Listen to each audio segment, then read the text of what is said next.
당신은 지금 의미 없는 누군가의 시선 때문에 영혼을 갉아먹으며 밤잠을 설치고 있을지도 모릅니다. 혹시 내가 말실수를 한 건 아닌지 끊임없이 눈치를 보며 스스로를 괴롭히고 있다면 이제 그만두셔도 좋습니다. 당신은 아무것도 하지 않았습니다. 누군가를 배신하지도 않았고 뒤에서 험담을 하지도 않았으며 그들에게 피해를 준 적도 없습니다. 그런데도 누군가는 당신이 실패하기를 간절히 바랍니다. 마치 당신이 무너지기만을 기다리는 사람처럼 말입니다. 보통 이런 상황이 닥치면 우리는 본능적으로 자기 자신을 의심하게 됩니다. 내가 너무 눈치가 없었나? 혹은 나도 모르게 그들의 기분을 상하게 한 건 아닐까 하고 끊임없이 과거를 되감기합니다. 하지만 진실은 전혀 다릅니다. 당신이 미움을 받는 이유는 당신에게 부족함이 있어서가 아닙니다. 오히려 그 반대입니다. 뇌과학과 심리학의 관점에서 보면 이 불편한 진실의 원인은 전혀 다른 곳에 있습니다. 이유 없는 혐오는 사실 철저한 신경학적 반응입니다. 당신의 존재 자체가 그들의 뇌에 있는 변연계, 즉 감정을 조절하는 부위에 비상벨을 무의식적으로 눌러버렸기 때문입니다. 오늘 우리는 당신을 괴롭히던 그 미묘한 적대감이 사실은 당신이 아주 잘 살고 있다는 가장 확실한 증거라는 사실을 뇌과학적인 근거를 통해 증명해 드리겠습니다. 누군가 이유 없이 당신을 싫어한다면 가장 먼저 확인해야 할 첫 번째 이유는 바로 당신의 건강한 자존감입니다.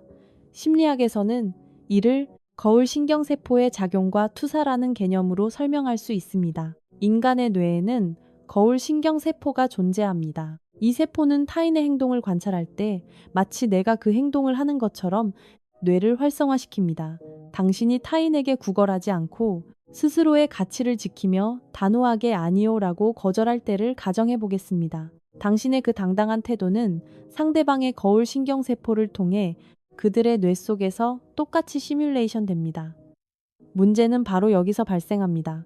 상대방은 타인의 시선 때문에 하고 싶은 말을 참고 억지로 웃으며 자신을 희생하면서 살아왔을 가능성이 매우 높습니다. 그런 그들에게 당신의 건강한 자존감은 단순한 행동이 아닙니다. 그들이 평생 억압해왔던 욕구, 즉 나도 저렇게 당당하게 살고 싶다는 무의식적인 갈망을 건드리는 강력한 자극제입니다. 자신은 용기가 없어서 하지 못하는 행동을 당신이 아무렇지 않게 해낼 때 그들의 뇌에서는 인지부조화라는 심리적 불협화음이 발생합니다.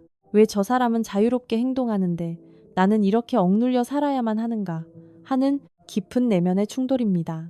이 고통스럽고 불편한 감정을 해소하기 위해 그들의 뇌는 가장 비겁하고 쉬운 방법을 선택합니다. 바로 당신을 깎아내리는 것입니다. 이것은 흔히 말하는 열폭, 즉 열등감 폭발 현상과 정확히 일치합니다. 그들은 자신의 비겁한 자아를 보호하기 위해 당신의 단호함을 오만함으로 왜곡하고 당신의 높은 자존감을 이기심이라고 이름 붙여버립니다. 프로이트가 말한 방어 기제 중 투사에 해당하는 이 반응은 그들이 당신을 공격함으로써 사실은 자신들의 비참함을 당신에게 덮어 씌우는 과정입니다. 그러니 반드시 기억하십시오. 그들이 당신을 비난하는 것은 당신이 잘못되었기 때문이 아닙니다. 그들이 자신을 배신하며 살고 있다는 뼈아픈 사실을 당신의 존재가 거울처럼 비춰주었기 때문입니다. 그렇다면 당신이 단순히 자존감을 지키는 것을 넘어 실제로 성장하고 발전할 때는 어떤 일이 벌어지는지 살펴보겠습니다. 여기서 더 흥미롭고 잔인한 뇌의 반응이 나타납니다. 단순히 태도의 문제가 아니라 당신의 삶이 실제로 나아지기 시작할 때 그들의 뇌는 이것을 생존 위협으로 간주하기 시작합니다. 인간은 진화심리학적으로 사회적 동물이며 무의식적으로 집단의 평형 상태, 즉 항상성을 유지하려는 본능이 있습니다. 원시 시대에는 무리에서 튀는 행동을 하는 개체는 쫓겨나 죽음을 맞이했습니다. 오늘날에도 비슷한 수준의 사람들끼리 모여 있을 때 뇌는 가장 큰 안정감을 느낍니다. 이것을 사회 비교 이론으로 설명할 수 있는데 인간은 끊임없이 타인과 자신을 비교하며 자신의 사회적 위치를 가늠합니다. 사촌이 땅을 사면 배가 아프다라는 옛말은 단순한 속담이 아니라 뼈아픈 심리적 진실을 담고 있습니다. 당신이 꿈을 꾸고 노력하는 단계, 즉 아직 결과가 나오지 않은 단계에서는 주변 사람들이 당신을 응원했을 것입니다. 그때까지 당신은 그들과 같은 진흙탕 속에 있었고 그들에게 위협이 되지 않았으니까요. 하지만 당신이 실제로 성장하고 더 나은 옷을 입고 더 명확하게 생각하며 성과를 내기 시작하면 상황은 180도 달라집니다. 당신의 눈부신 성장은 그들에게 강렬한 상향 비교를 유발합니다. 나와 비슷했던 당신이 더 높은 곳으로 올라가는 것을 목격하는 순간 상대방의 뇌에서는 전방 대상 피질이 활성화됩니다.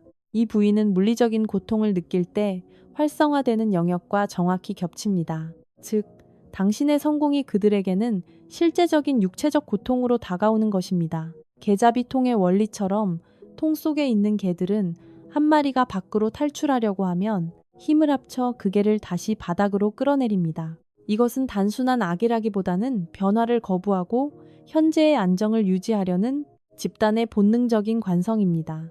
당신이 책을 읽고 자기 개발을 하며 삶을 업그레이드할 때 당신의 존재 자체는 그들의 얼굴에 치명적인 질문을 던지게 됩니다. 나는 이렇게 앞으로 나아가고 있는데 너는 지금까지 너의 인생으로 무엇을 하고 있었는가라는 침묵의 비수입니다.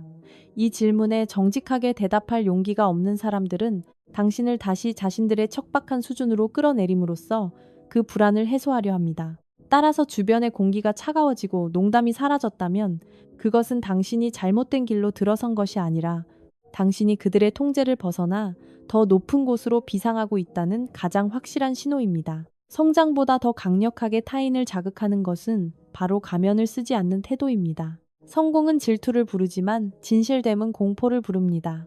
당신의 솔직함이 왜 그토록 그들을 불편하게 만드는 것인지 심층적으로 해부해 보겠습니다. 현대 사회는 거대한 연극 무대와 같습니다. 사람들은 페르소나, 즉 사회적 가면을 쓰고 살아갑니다. 괜찮지 않아도 괜찮은 척, 즐겁지 않아도 즐거운 척, 동의하지 않아도 동의하는 척, 끊임없이 연기하며 집단의 소속감을 얻습니다. 이 과정에서 사람들은 막대한 에너지를 소모하며 끔찍한 감정 노동을 겪게 됩니다.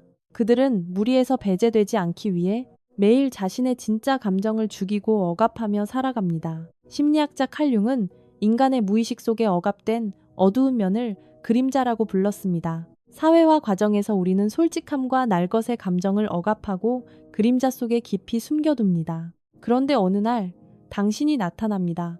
어떠한 가면도 쓰지 않은 맨 얼굴로 말입니다. 당신은 억지로 웃지 않고 타인의 기분을 맞추려 빈말을 하지 않으며 자신의 생각과 감정을 아주 솔직하고 담백하게 표현합니다. 이런 진정성은 겹겹이 가면을 쓴 사람들에게 극도의 불안감과 분노를 조성합니다. 그들은 숨 막히는 감정 노동에 지쳐가고 있는데 당신이 보여주는 가볍고 진실한 삶의 태도는 그들에게 엄청난 불공평함으로 다가옵니다. 나는 이렇게 죽을 힘을 다해 연기하는데 저 사람은 왜 저토록 자유로운가 하는 깊은 억울함입니다.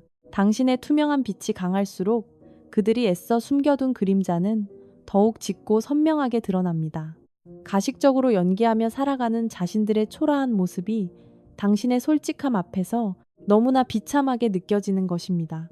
한국 사회의 직장이나 인간관계에서 그들은 종종 당신에게 갑분싸, 즉 분위기를 망치는 사람이라는 꼬리표를 붙이거나 눈치가 없고 사회성이 부족하다고 깎아내릴 것입니다. 당신을 유별나고 튀는 사람으로 몰아세우며 집단에서 배제하려 들 것입니다. 하지만 그것은 당신의 사회성에 문제가 있어서가 아닙니다. 짙은 거짓과 위선 속에 몸을 숨기고 있는 사람들에게 당신의 투명한 진실은 그 어떤 무기보다 날카롭고 불편한 위협이기 때문입니다. 그들은 가면을 벗을 용기가 없기에 당신을 비정상으로 몰아붙이며 자신들의 거짓된 세계를 지키려 발버둥 치는 것뿐입니다. 여기서 우리는 관점을 완전히 뒤집어야 합니다. 많은 분들이 어떻게 하면 오해를 풀고 다시 예전처럼 무리 속에서 잘 지낼 수 있을까를 심각하게 고민합니다. 하지만 잠시 멈추고 생각해 보십시오. 만약 당신이 100% 모든 사람에게 사랑받고 있다면 그것은 과연 좋은 신호일까요? 심리학적으로 볼 때 모든 사람에게 사랑받는다는 것은 당신이 누구에게도 진실하지 않다는 뜻일 수 있습니다. 자신의 고유한 색깔을 지우고 상대방의 입맛에 맞춰 끊임없이 자신을 변형시켰다는 슬픈 증거일지도 모릅니다. 이것은 겉으로는 갈등이 없어 안전해 보일 수 있어도 결코 건강한 상태는 아닙니다. 신경학적 관점에서 보면 피플 플리저, 즉 타인을 기쁘게 하는 데만 몰두하는 사람들은 매우 심각한 대가를 치르게 됩니다. 타인의 기대에 자신을 끊임없이 억지로 꿰맞추는 감정 노동은 뇌의 내인성 도파민을 고갈시키며 결국 깊은 우울감과 무기력증으로 이어집니다. 따라서 당신을 싫어하는 사람이 생겼다는 것은 결코 비극이 아닙니다. 그것은 당신이 마침내 타인과 자신 사이에 건강한 자아 경계선을 단단하게 설정하기 시작했다는 아주 긍정적인 신호입니다. 건강하고 진실한 자아를 가진 사람은 필연적으로 호불호가 갈릴 수밖에 없습니다. 누군가는 당신의 단단함을 깊이 존경하겠지만 누군가는 당신의 명확함을 몹시 불편해할 것입니다. 이것은 한국 사회에 깊이 뿌리박힌 착한 아이 증후군에서 벗어나기 위해 반드시 거쳐야 하는 필수적인 과정입니다. 언제까지나 타인의 칭찬과 인정에 목말라 하며 눈치를 보는 착한 아이로 남을 수는 없습니다. 이제는 다른 사람의 눈에 비친 착한 아이가 되기를 과감히 멈추고 당신 자신의 인생을 주도하는 진짜 어른이 되어야 할 때입니다. 타인의 미움은 당신이 마침내 타인의 기대가 아닌 당신만의 기준대로 살기 시작했다는 가장 명확하고 자랑스러운 지표입니다. 이제 우리는 이 불편한 관계들을 어떻게 다뤄야 할지 구체적이고 냉혹한 행동 전략을 세워야 합니다. 가장 먼저 그리고 반드시 해야 할 일은 설명을 멈추는 것입니다. 미움을 받을 때 우리가 저지르는 가장 흔하고 치명적인 실수는 오해를 풀려고 노력하는 것입니다. 나는 그런 의도가 아니었어. 나는 너를 무시한 게 아니야 라고 구구절절 설명하려 합니다. 하지만 기억하십시오. 앞서 분석했듯이 그들의 미움은 당신의 행동 때문이 아니라 그들의 뇌가 느끼는 열등감과 불안 때문입니다. 당신이 아무리 논리적으로 해명해도 그들의 감정적인 뇌는 그것을 절대 받아들이지 않습니다. 오히려 당신의 해명은 그들에게 내가 너를 통제할 수 있다는 쾌감을 줄 뿐입니다. 그들은 당신의 감정적 동요를 먹이로 삼아 살아갑니다. 당신이 설명하고 변명하는 순간 당신은 그들에게 신선한 감정적 먹이를 제공하는 셈입니다. 심리학에서는 이를 정당화하지 말고 논쟁하지 말며 방어하지 말고 설명하지 말라는 제이드 법칙으로 피하라고 조언합니다. 대신 회색돌 기법을 활용하십시오. 길가에 있는 차갑고 무미건조한 회색돌처럼 아무런 반응이 없는 상태를 유지하는 것입니다. 그들이 비꼬거나 험담을 해도 감정적으로 반응하지 않고 그저 그렇게 생각할 수도 있겠네. 유감이네. 정도로 짧고 무미건조하게 대답하고 넘어가십시오. 당신이 철저히 무반응으로 일관하며 먹이 공급을 차단하면 그들은 흥미를 잃고 당신을 떠나거나 스스로의 악의에 지쳐 떨어져 나갈 것입니다. 이것은 한국 사회에서 흔히 말하는 철저한 마이웨이의 태도입니다. 그들이 무어라 떠들든 알바노, 즉 내 알바 아니라는 단단한 무심함으로 대응해야 합니다. 해명을 멈추고 단단하게 서 있을 때 필연적으로 짙은 외로움이 찾아옵니다. 익숙했던 사람들이 떠나가고 주변이 조용해지는 시기가 오죠. 많은 분들이 이 침묵을 견디지 못하고 다시 예전의 가식적인 관계로 돌아가려 합니다. 하지만 이 고독은 당신이 잘못 살고 있다는 형벌이 결코 아닙니다. 뇌과학적으로 보면 당신의 뇌는 지금 완전히 새로운 신경망을 형성하고 있는 중입니다. 타인의 승인과 인정에 중독되어 있던 도파민 보상 회로에서 벗어나 스스로의 성취와 만족에서 기쁨을 찾는 독립적이고 성숙한 뇌 구조로 진화하고 있는 것입니다. 당신의 성장을 위협으로 느끼는 사람들이 떠나간 빈자리는 곧 당신의 발전을 진심으로 축하해 줄 수 있는 수준, 높은 사람들로 채워질 것입니다. 이것은 인간관계의 끔찍한 축소가 아니라 너무나도 아름다운 인간관계의 정화 작업입니다. 결국 누군가 당신을 미워한다는 것은 당신이 무언가 잘못했다는 끔찍한 신호가 아닙니다. 오히려 당신이 스스로를 온전히 존중하고 멈춤 없이 성장하며 그 누구보다 진실하게 살고 있다는 가장 확실하고 눈부신 반증입니다. 타인의 이해와 얄팍한 인정을 구하기 위해 당신의 찬란한 빛을 스스로 줄이지 마십시오. 무리로부터의 독립과 그로 인한 고독은 사회적 죽음이 아니라 진정한 실존적 자유의 위대한 시작입니다. 가짜들이 모인 곳에서의 값싼 인기보다는 당신을 싫어하는 자와 좋아하는 자가 나뉘는 그 명확함이 언제나 훨씬 더 큰 가치를 지닙니다. 그 불편함을 기꺼이 감수하는 것만이 당신의 잃어버린 인생을 되찾는 유일하고도 정당한 비용입니다. 오늘 이 영상이 당신을 갉아먹는 유해한 관계들을 과감하게 손절할 수 있는 단단한 용기를 주었다면 구독과 좋아요를 부탁드립니다. 세상의 헛되고 시끄러운 소음은 철저히 무시하고 오직 당신만의 흔들림 없는 기준대로 평안하고 당당한 하루를 보내시길 진심으로 응원합니다.